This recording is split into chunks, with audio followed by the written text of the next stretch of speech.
نحمده ونصلي على رسوله الكريم أما بعد فأعوذ بالله من الشيطان الرجيم بسم الله الرحمن الرحيم فلذلك فادع واستقم كما أمرت ولا تتبع أهواءهم وقل آمنت بما أنزل الله من كتاب وأمرت لأعدل بينكم الله ربنا وربكم لنا أعمالنا ولكم أعمالكم لا حجة بيننا وبينكم الله يجمع بيننا وإليه المصير صدق اللہ العظیم۔ سورۃ الشورى کی آیت نمبر 15 میں نے آپ کے سامنے تلاوت کی ہے۔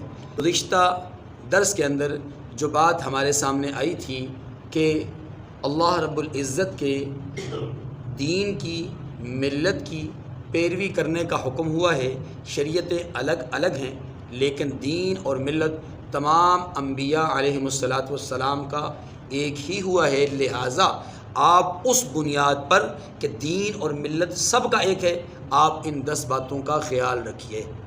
یا آپ یوں کہہ سکتے ہیں کہ گزشتہ آیات کریمہ میں اللہ رب العزت نے قرآن کی تبلیغ کے 6 ذرائع بیان فرمائے، اور اب اس آیت کریمہ میں مبلغ قرآن یعنی قرآن کی تبلیغ کرنے والے کی 10 صفات بیان فرمائی۔ پہلے قرآن کی تبلیغ کے 6 ذرائع بیان ہوئے، اب قرآن کی تبلیغ کرنے والے کی 10 صفات کو بیان کیا گیا۔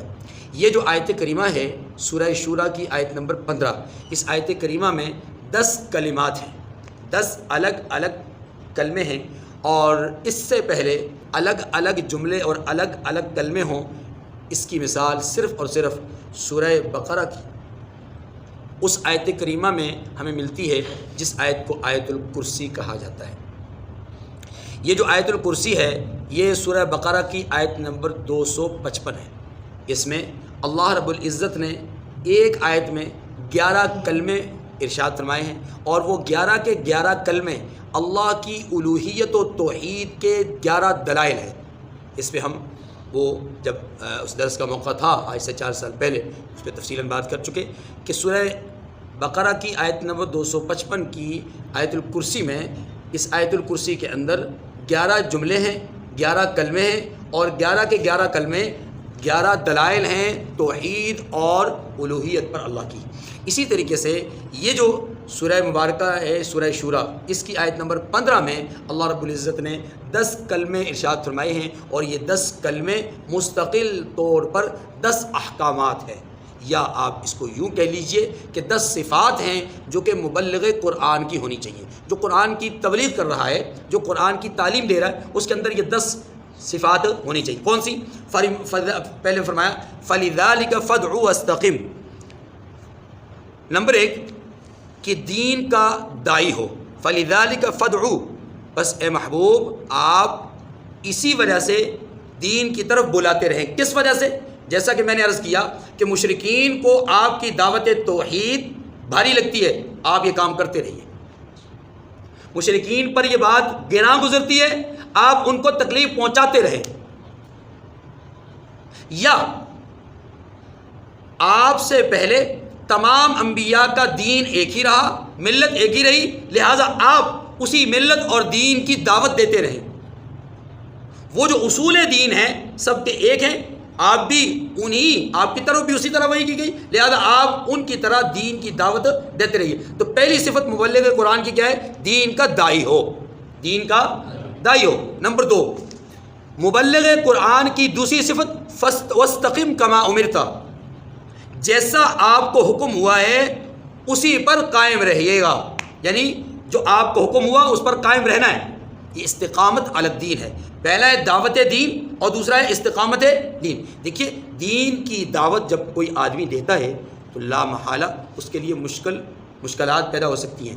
اللہ پاک نے پہلے ہی فرما دیا اگر دین کی دعوت دینے میں مشکلات آتی ہیں تو آپ نے ان مشکلات کو برداشت کر کے اس پر صبر کرتے ہوئے اپنے عزم اور ارادے میں مزید پختگی پیدا کرنی ہے، اور جو دین آپ کو ملا ہے اس دین کے عقیدے عمل اور قول پر مضبوطی کے ساتھ جمے رہیے، یہی استقامت علی الدین ہے۔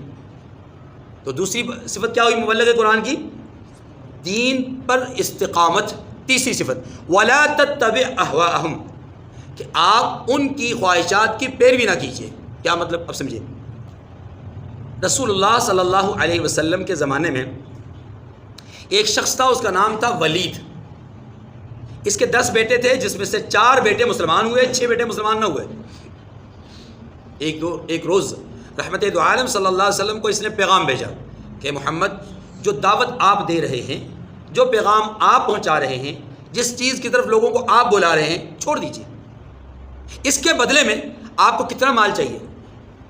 اس دعوت کو چھوڑنے کے بدلے میں آپ کو کتنا سامان چاہیے؟ میں دینے کے لیے تیار ہوں۔ صاحب ثروت آدمی تھا۔ نمبر 2، شیبہ نام کا ایک کافر ہے، مشرک ہے، رسول اللہ صلی اللہ علیہ وسلم کے زمانے کا ہے، اور خود بھی حسین و جمیل تھا، اور اس کی بچی بھی حسین و جمیل تھی، خوبصورت بیٹی تھی۔ اس نے رسول اللہ صلی اللہ علیہ وسلم کو بنفس نفیس آ کر کے یہ کہا کہ محمد، جو ہمارے بتوں کی آپ انسلٹ کرتے ہیں، ہمارے بتوں کو چھڑوا کر کے ایک خدا کی آپ دعوت دیتے ہیں، اس دعوت توحید کو چھوڑ دیجئے، اس پیغام کو ترک کر دیجئے۔ اگر آپ نکاح کرنا چاہتے ہیں تو میری بیٹی آپ کے لیے حاضر ہے، اس کے ساتھ نکاح کر لیجئے، لیکن یہ کام چھوڑ دیجئے۔ یہ 2 باتیں۔ اب اسی کو تھوڑا سا آپ آگے چلیے، یہی بات یہود مدینہ کی طرف سے بھی سامنے آ رہی ہے، عیسائیوں کی طرف سے بھی سامنے آ رہی ہے۔ یہ ایک لالچ کا عنصر ہے۔ دوسری طرف رسول اللہ صلی اللہ علیہ وسلم کے زمانے کا فرعون ہے، اس کو ابو جہل کہا جاتا ہے۔ ابو جہل نے، ابو لہب نے، عتبہ نے، عتیبہ نے، یہ وہ سرداران مکہ ہیں کہ جنہوں نے رسول اللہ صلی اللہ علیہ وسلم کو ستانے میں، آپ کی جماعت کو ستانے میں کوئی کسر نہیں چھوڑی۔ گویا حضور صلی اللہ علیہ وسلم کو لالچ بھی دیا گیا، ڈرایا بھی گیا، آپ کو پیشکش بھی ہوئی۔ یہ سارے کاموں کا مقصد صرف ایک ہی تھا، آپ ہمارا کہا مان لیجئے، اپنا کہا چھوڑ دیجئے۔ اللہ نے اسی کی تردید فرمائی کہ مبلغ کا کام لالچ میں آنا نہیں ہے، مبلغ کا کام کسی کے خوف اور رعب کا شکار ہونا نہیں ہے۔ مبلغ کا کام کیا ہے کہ وہ دوسروں کی خواہشات کی پیروی نہ کرے، بلکہ اپنے رب کے حکم کی تعمیل کرے۔ وَلَئِنِ اتَّبَعْتَ أَهْوَاءَهُمْ بَعْدَ الَّذِي جَاءَكَ مِنَ الْعِلْمِ، اللہ پاک نے ارشاد فرمایا کہ محبوب، اگر آپ اللہ کی طرف سے علم کے آ جانے کے بعد ان کی خواہشات کی پیروی کریں گے تو پھر إِنَّكَ إِذًا لَّمِنَ الظَّالِمِينَ، پھر تو آپ بڑے ظالموں میں سے ہو جائیں گے۔ وَلَا تَتَّبِعْ أَهْوَاءَهُمْ عَمَّا جَاءَكَ مِنَ الْحَقِّ، جو حق آپ کے پاس آ چکا، اس حق کے آنے کے بعد اب آپ کسی کی پرواہ مت کیجئے۔ لِكُلٍّ جَعَلْنَا مِنْكُمْ شِرْعَةً وَمِنْهَاجًا، ہر ایک کے لیے ہم نے راستے، طریقے الگ الگ رکھے ہیں۔ آپ کا طریقہ، آپ کا راستہ، آپ کا منہج حق پر قائم رہنا ہے، حق کو چھوڑنا نہیں ہے، کسی رعب کی وجہ سے، کسی خوف کی وجہ سے، کسی لالچ کی وجہ سے۔ وَلَا تَتَّبِعْ أَهْوَاءَهُمْ، تو تیسری صفت مبلغ قرآن کی کیا ہو کہ وہ کسی سے ڈرے نہیں، کسی لالچ میں نہ آئے، کسی بہکاوے میں نہ آئے، بلکہ حق بات پر قائم رہے۔ یہ تیسری صفت ہو گئی۔ چوتھی فرمایا وَقُلْ آمَنْتُ بِمَا أَنزَلَ اللَّهُ مِنْ کتاب وَقُلْ آمَنْتُ بِمَا أَنزَلَ اللَّهُ مِنْ کتاب، اور آپ کہہ دیجئے کہ جو اللہ نے کتاب بھیجی ہے میں اس پر ایمان رکھتا ہوں۔ کیا معنی ہوا؟ ایمانیات، کتب سماوی، آسمانی کتابیں، ان سب پر ایمان لانا، ایمان رکھنا، یہ مبلغ کی چوتھی صفت ہے۔ مبلغ کو چوتھا حکم ہے۔ اس کو آپ حکم کہہ لیجئے، اس کو آپ صفت کہہ لیجئے۔ جس نے حکم مانا اس نے صفت اختیار کر لی۔ تو اللہ کا یہ چوتھا حکم، مبلغ کی یہ چوتھی صفت کہ وہ ایمانیات پر مکمل یقین رکھے۔ ایمانیات پر، اس میں صرف ایمانیات آسمانی کتابوں سے تعلق نہیں ہے، بلکہ آسمانی کتابوں کے ساتھ جو ایک لفظ ہے بما انزل اللہ، جو اللہ کی طرف سے اترا، جو اللہ کی طرف سے نازل ہوئی کتاب، میں اس پر ایمان رکھتا ہوں۔ اب وہ کتاب کے مندرجات، کتاب کے اندر بیان کیے ہوئے احکامات، کتاب کے اندر بیان کیے گئے ایمانیات، وہ سب کے سب ان پر میں کیا رکھتا ہوں؟ ایمان رکھتا ہوں۔ تو چوتھی صفت کیا ہوئی؟ ایمانیات پر مکمل ایمان اور عقیدہ رکھنا۔ نمبر 5 وَأُمِرْتُ لِأَعْدِلَ بَيْنَكُمْ، اور مجھے حکم دیا گیا ہے کہ میں انصاف کروں۔ کیا مطلب ہوا؟ قیام عدل۔ مبلغ کی 5ویں صفت یہ ہے کہ وہ عدل کو قائم کرے۔ اعدلوا هو اقرب للتقوى، عدل قائم کرو، وہ تقوی کے قریب ہے۔ عدل کرو اگرچہ تمہارے ذوی القربہ کیوں نہ ہو۔ عدل کو قائم کرو، یہی اللہ تک پہنچنے کا ذریعہ ہے۔ عدل قائم کرو، اس سے امن قائم ہوگا۔ عدل قائم کرو، معاشرہ صالح ہوگا۔ عدل قائم کرو، زمین کے اوپر خوشحالی ہوگی۔ عدل قائم کرو، اللہ کی رحمتیں نازل ہوں گی۔ گویا قیام عدل یہ امن کے قیام کا ذریعہ ہے، رحمت کے نزول کا ذریعہ ہے، اللہ کی طرف سے برکت کے نزول کا ذریعہ ہے۔ اتنی بات سمجھ گئی؟ اب یہاں پر ایک نقطہ سمجھ لیجئے، مبلغ کا کام میں نے کیا کہا ہے، مبلغ کی 6 سے 5ویں صفت کیا ہے؟ وہ عدل کو قائم کرے۔ لیکن یہاں بات رسول اللہ سے کی جا رہی ہے۔ بات کس سے کی جا رہی ہے؟ رسول اللہ صلی اللہ علیہ وسلم سے۔ اور عجیب بلیغانہ انداز ہے، ذرا غور کیجیے گا، عجیب بلیغانہ انداز ہے۔ چھوٹے سے جملے میں بڑی گہری بات کہی گئی ہے۔ چھوٹے سے جملے میں اللہ پاک نے بہت بڑی بات کہہ دی ہے۔ اسے کہتے ہیں کہ دریا کو کوزے میں بند کرنا۔ ویسے تو پورا کا پورا قرآن ہی ایسا ہے کہ اس کے چھوٹے چھوٹے جملوں میں بڑی بڑی گہری باتیں ہیں۔ اس جملے کے اندر جو زبردست قسم کی بات کہی گئی ہے وہ ہے ایک اشارہ، اور وہ اشارہ کیا ہے کہ عنقریب یہاں مکہ مکرمہ میں رہنے والے محمد صلی اللہ علیہ وسلم کو اللہ سلطنت عطا فرمائیں گے۔ کیونکہ ذرا غور کیجیے، عدل کے قیام کے لیے سلطنت کا حصول ضروری ہے۔ بھائی عدل قائم کرنا ہے نا، تو کس جگہ پہ قائم کرنا ہے؟ کسی دھرتی پہ کرنا ہے، کسی اسٹیٹ پہ کرنا ہے۔ تو اس اسٹیٹ پر قیام عدل وہی کر سکتا ہے جس کے پاس اختیار ہو، جس کے پاس اس سلطنت کا اختیار ہو۔ اللہ نے گویا اشارہ کر دیا کہ عنقریب آپ کو ایک الگ سے خطہ دیا جائے گا، اور اس خطے میں جو احکامات ہوں گے وہ آپ کے جاری و ساری ہوں گے، جو احکامات نافذ ہوں گے وہ آپ کے ہوں گے۔ لہٰذا آپ وہاں پر جب آپ کو وہ خطہ ملے تو آپ عدل اور انصاف سے کام لیجیے گا۔ جب آپ عدل اور انصاف کریں گے تو وہ معاشرہ بہترین معاشرہ قرار دیا جائے گا۔ اسی لیے جب رسول اللہ صلی اللہ علیہ وسلم مکہ مکرمہ سے مدینہ منورہ تشریف لے گئے نا، تو مدینہ منورہ میں آپ صلی اللہ علیہ وسلم نے جو پہلا کام کیا وہ مواخات مدینہ تھا۔ اب غور کیجئے، مواخات مدینہ آپ نے اس حال میں کیا کہ آپ ارائیول تھے، آپ باہر سے تشریف لائے ہوئے تھے، اور وہاں پر جن پر آپ نے فیصلہ نافذ کیا وہ کون لوگ تھے؟ وہ وہاں کے مدینہ کے باسی تھے، یہودی تھے، منافق تھے۔ آپ صلی اللہ علیہ وسلم نے وہاں پر اپنا فیصلہ جاری فرمایا۔ یہ اس قیام عدل کی بنیاد تھی جو حضور علیہ السلام نے وہاں پر ڈالی، مواخات کی فیصلے سے۔ اور پھر ایک وقت ایسا آیا کہ آپ صفہ کے اس چبوترے پر تشریف فرما ہو کر پورے کے پورے خطے کے لیے آپ فیصلے جاری فرماتے، اور آپ کی فوج، آپ کے ماتحت کا جو ایک طبقہ ہے جس کو ہم طبقہ اسلام کہتے ہیں، اسلام کے اولین محافظ کہتے ہیں، جن کو ہم حزب اللہ قرآن کی وساطت سے کہتے ہیں، صحابہ کرام، انہوں نے ان احکامات کو نافذ کر کے بتا دیا کہ ایک ہے فیصلہ سنانا، ایک ہے فیصلے کو نافذ کرنا۔ یہ دو قوتیں مضبوط ہوں گی تو سلطنت مضبوط ہوگی۔ جب ان دو قوتوں میں سے کوئی ایک قوت بھی کمزور ہو گئی تو سلطنت کیا ہوگی؟ کمزور ہوگی۔ آج پوری دنیا میں امن برباد ہو گیا، یا تو نمبر 1 انصاف ہے نہیں، اور اگر کہیں کوئی انصاف کا فیصلہ ہوتا بھی ہے تو اس کا نفاذ نہیں ہے۔ اس کا نفاذ، فوج ہے، ہر ملک میں فوج ہے، ہر ملک میں سیکورٹی ادارے ہیں، ہر ملک میں پولیس ہے، ہر ملک میں بڑے بڑے آفیسرز ہیں، ہر ملک میں بہت زیادہ عملہ ہے، ہر ملک کے اندر اس ملک کا ایک بہت خطیر قسم کا مال، خطیر رقم ان سیکورٹی اداروں پر خرچ ہوتی ہے۔ اس کے باوجود اچھا دن بدن جیلوں میں اضافہ ہو رہا ہے، تو جیلوں سے زیادہ مجرمین میں اضافہ ہو رہا ہے۔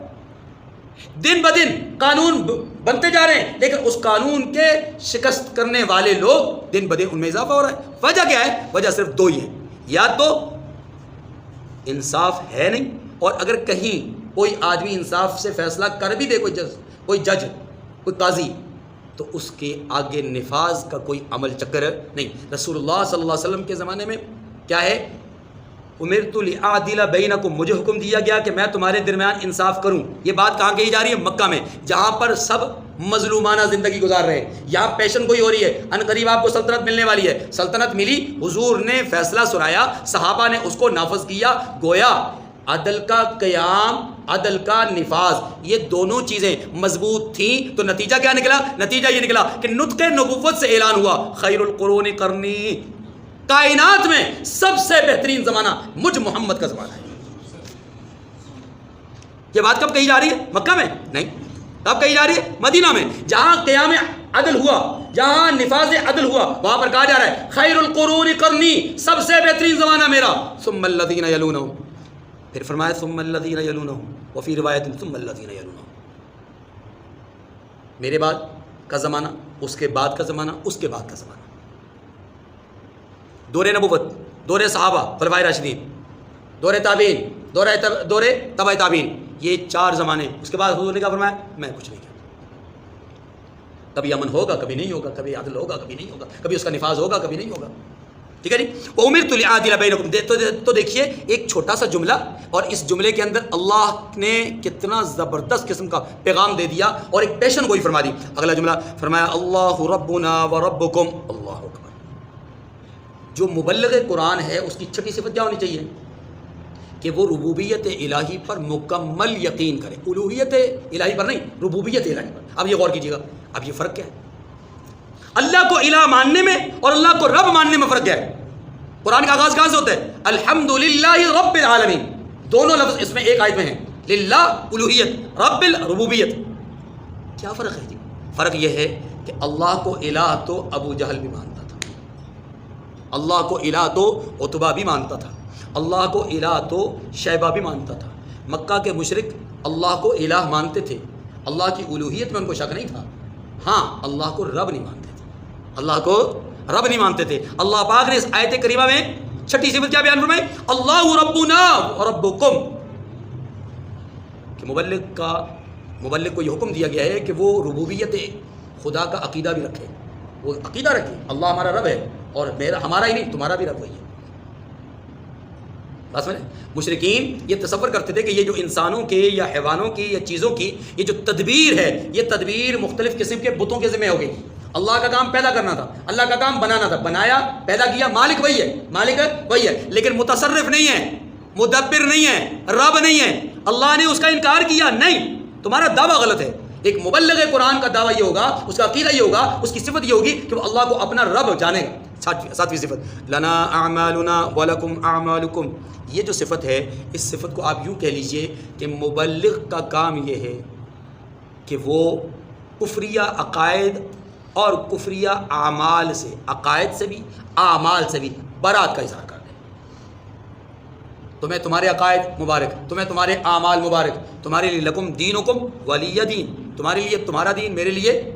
تو سمجھیے، ایک ان کے اعمال سے، ان کے عقائد سے براعت کا اظہار کرنا، دوسرا اس کا ایک اور مطلب بھی ہے، اور وہ مطلب یہ ہے کہ مبلغ یہ ذہن بھی رکھے کہ میرے اعمال کو ان کے اعمال کی وجہ سے نقصان نہیں ہوگا، ان کے اعمال کی وجہ سے میرے اعمال کو نقصان ہے، کیا مطلب؟ میری اپنی جدوجہد ہے، میں یہ کرتا رہوں گا، میں یہ کام کرتا رہوں گا، مجھے اس کا اجر ملے گا، ان سعیکم لشتیٰ، اور کیا فرمایا کہ تمہارے لیے تمہارے اعمال کا اجر ہے، تمہارے لیے تمہارے اعمال کی جزا ہے، تو مجھے میرے اعمال کی جزا ملے گی۔ اعمال سب کے جدا جدا، ان کے اعمال جدا، ہمارے اعمال جدا، ہمیں ہمارے اعمال کا خیر کی جزا ملے گی اور ان کو ان کے اعمال کی بری جزا ملے گی۔ اس لیے کہا کہ لنا اعمالنا ولکم اعمالکم، ہمارے لیے ہمارے اعمال، تمہارے لیے، تو برات کا اظہار بھی ہے اور ساتھ ساتھ یہ عقیدہ اور نظریہ بھی ہے کہ مجھے ان کے اعمال نقصان نہیں دے سکتے۔ اگلی بات لا حجت بیننا و بینکم، یہ صفت نمبر 8 ہے۔ مبلغ کی صفت یہ ہے کہ لا حجت بیننا و بینکم، مبلغ جھگڑے نہیں کرتا۔ مبلغ جھگڑے کیا مطلب؟ مبلغ کا کام جھگڑنا نہیں ہے، مبلغ کا کام حق گوئی ہے۔ حق گوئی میں اور جھگڑے میں فرق ہے۔ حق گوئی اور جھگڑے میں فرق کیا ہے؟ کہ آپ ایک چیز کو درست تسلیم کرتے ہو، آپ کے پاس دلیل موجود ہے تو آپ اس پہ ڈٹ جائیں، لیکن ڈٹنے کا یہ معنی نہیں ہے کہ آپ دوسروں کو گالی گلوچ کریں۔ ڈٹنے کا یہ معنی نہیں ہے کہ آپ دوسروں کو برا کہیں۔ ڈٹنے کا یہ معنی نہیں ہے کہ آپ دوسروں کے معبودان باطلہ کو برا کہیں۔ وَلَا تَسُبُّوا الَّذِينَ يَدْعُونَ مِن دُونِ اللَّهِ، جو اللہ کے سوا غیر کی پوجا کرتے ہیں آپ ان کو گالیاں نہ دیں۔ وَيَسُبُّ اللَّهَ عَدْوًا بِغَيْرِ عِلْمٍ، وہ بغیر کسی دلیل کے، بغیر کسی حجت کے، بغیر کسی سبب کے وہ اللہ کو گالی دیں گے دشمنی میں آ کر کے۔ کیا مطلب؟ مطلب یہ کہ اللہ کو برا کہنے میں ان کے پاس دلیل ہے ہی کوئی نہیں، ہو ہی نہیں سکتی۔ اللہ برے ہوں گے تو ان کے بعد دلیل ہوگی نا. اللہ برے ہی نہیں, جب برے نہیں تو دلیل نہیں آ سکتی. جب دلیل نہیں ہے تو وہ پھر بلا وجہ دشمنی میں آ کر, تمہاری دشمنی میں آ کر کے تمہارے سچے الہ کو, تمہارے سچے خدا کو وہ گالی دیں گے. تو مبلغ کا کام جھگڑنا نہیں ہے. ہاں یاد رکھیے, ایک ہے منازعت اختیار کرنا, ایک ہے مجادلہ اختیار کرنا. منازعت میں اور مجادلے میں فرق ہے. منازعت میں گالم گلوچ ہوتی ہے, مجادلہ میں گالم گلوچ نہیں ہوتی, بحث و مباحثہ ہوتا ہے. بحث و مباحثے کی گنجائش ہے, بحث و مباحثے کی گنجائش موجود ہے. اللہ نے خود فرمایا وجادلہم باللتی ہی احسن, احسن طریقے سے, اچھے طریقے سے, دلیل کے ساتھ, دانائی کے ساتھ, حکمت کے ساتھ, برہان کے ساتھ آپ ان کے ساتھ مجادلہ کیجئے, بحث کیجئے, بات کیجئے. خود قرآن نے کہا ہے. چلیے, لا حجت بیننا و بینکم, ہم میں اور تم میں کوئی بحث و تکرار نہیں. یہاں بحث و تکرار سے مراد وہی گالم گلوچ ہے. ہمارے اور تمہارے درمیان اس طرح کے برے کلمات کا تبادلہ نہیں. ہم منازعات نہیں کرنا چاہتے. اللہ یجمع بیننا, اللہ ہم سب کو اکٹھا کرے گا. یہ مبلغ کی نویں صفت یا مبلغ کو نواں حکم ہے, اور وہ حکم کیا ہے؟ قیامت کا یقین, روز جزا کا یقین, محشر کے میدان میں جمع ہونے کا یقین. مبلغ کا کام یہ ہے کہ وہ لوگوں کو بتائے کہ ایک روز ایسا ہے کہ تمہارے انکار, ہمارے اطرار, تمہارے جھگڑنے اور ہمارے حق کی دعوت دینے کا فیصلہ ہو جائے گا. اچھائی اور تمہاری طرف سے برائی, خیر اور تمہاری طرف سے شر کے درمیان فیصلہ ہو جائے گا. اور وہ فیصلے کا ایک دن مقرر ہے, اور ایسا نہیں ہے کہ وہ دن مقرر ہے تو اس میں سے کچھ لوگ ایسے ہوں گے کہ جو عدالت میں حاضر ہوں اور کچھ لوگ وہ ہوں جو عدالت میں حاضر نہ ہوں. مرضی نہیں چلے گی, مرضی نہیں چلے گی. ایک دن مقرر ہے, یہ نویں بات. اور پھر 10ویں بات کیا ہے کہ حاضری بھی سب کی یقینی ہے. حاضری بھی سب کی, ایسا نہیں ہے کہ اس عدالت سے کوئی بھاگ سکے. ایسا نہیں کہ کوئی یورپ چلا جائے, لندن چلا جائے, کوئی امریکہ بھاگ جائے, ملک چھوڑ جائے, ایسا نہیں ہے. وَإِلَيْهِ الْمَصِيرُ, اور اسی کی طرف لوٹ کر جانا ہے. یہ یقینی بات ہے. اس محشر کے میدان میں سب نے جمع ہونا ہے. کہ بھائی یہ 10 جملے ہیں, اور 10 جملے 10 احکامات پر مشتمل ہیں. 10 جملے ہیں, یہ 10 جملے مبلغ قرآن کی 10 صفات ہیں. تو اس آیت کریمہ میں اللہ پاک نے مبلغ قرآن کی 10 صفات کو بیان کیا ہے. اللہ پاک مجھے بھی اور آپ کو بھی قرآن کا داعی اور مبلغ بنائے, اور ان صفات سے ہم سب کو بہرہ مند فرمائے. اللہ تعالیٰ توفیق عمل نصیب فرمائے. وآخر دعوانا ان الحمد للہ رب العالمین.